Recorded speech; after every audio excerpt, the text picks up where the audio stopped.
Imagine walking into a giant theme park.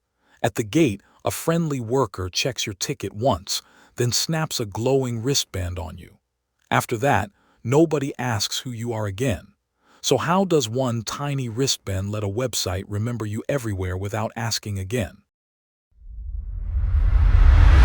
A JSON Web Token, or JWT, is just that magic wristband turned into text. It's a small digital pass the website hands you after you log in. You carry it, show it back on every request, and the site instantly knows it's you. Remember the wristband. You only earn it once. You type your name and password and the server checks them carefully. If they match, the server smiles and prepares your special pass. This is the only moment you hand over your real secret password.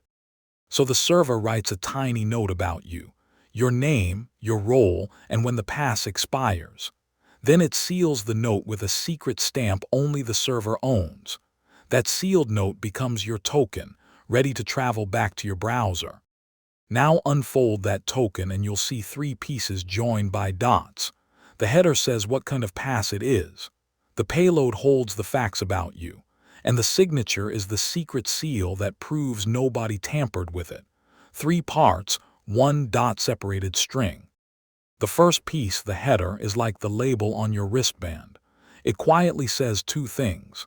This is a JWT, and here's the sealing method used, like HS256. It's small, but it tells every reader exactly how to check the pass that follows. So after the label comes the payload, the fun part. It carries claims, little facts like your user ID, your name, and maybe that you're an admin.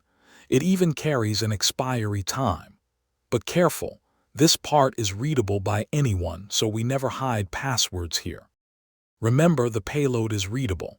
The header and payload are only base 64 encoded, which is like writing in tidy blocky handwriting, not a secret code. Anyone can decode and read it. So a token protects who said it, not what it says. That's a huge, important difference. But how do we stop cheaters from editing the payload? Here comes the signature. The server mixes the header, the payload, and its private secret through a special math machine. Out pops a unique seal. Change one letter of the token and that seal no longer matches. Now that you hold the sealed pass, you flash it at every ride. Your browser tucks the token into each request's authorization header. No retyping passwords, no waiting. Just show the wristband, and the ride operator waves you straight through. So when the token arrives, the server doesn't dig through a big memory book. It simply redoes the seal math with its secret and compares. If the seals match and the pass hasn't expired, welcome in. If anything's off, it's politely turned away. Remember the server not opening a memory book. That's the superpower called stateless. The server keeps no list of who's logged in. The proof lives inside your token.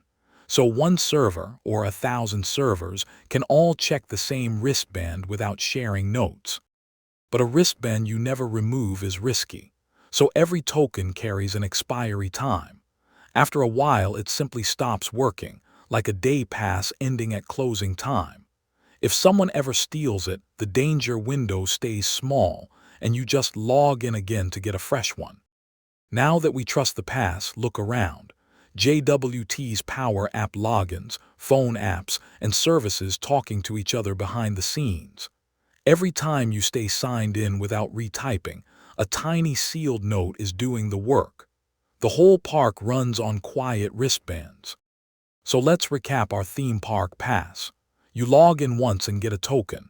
It has 3 parts, header, payload, and a sealed signature. It's readable but tamper-proof, it expires for safety, and it lets stateless servers trust you instantly. One tiny note, big trusted magic.